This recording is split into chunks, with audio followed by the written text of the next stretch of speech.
Saya tengok dalam thread banyak orang komen ataupun post lah tentang susah nak cari kerja, susah nak dapat panggilan interview, sekian.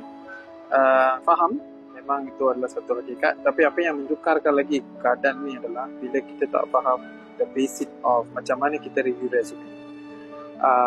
So majikan nak cari pekerja pun susah. Pekerja, kita sebagai rakyat nak cari kerja pun susah.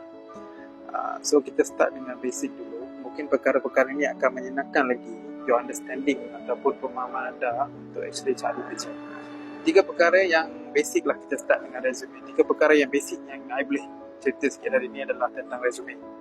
Basic tentang resume. Basic yang pertama, resume tak ada betul, tak ada salah. Resume hanya ada efficient ataupun tak efficient. Apa yang bukan resume itu efficient adalah perkara-perkara yang ada dalam resume.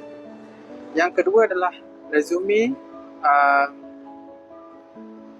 ni adalah kunci untuk dapatkan interview, bukan kunci untuk dapatkan kerja. Banyak orang ada persepsi di mana kalau resume itu dah cun cantik-cantik, dapat dekat majikan, terus dapat kerja. Tidak. It's just a key for interview. Lepas anda dapat interview tu, dah cerita tentang skill semua, majikan suka, rasa sesuai, barulah dapat offer kerja.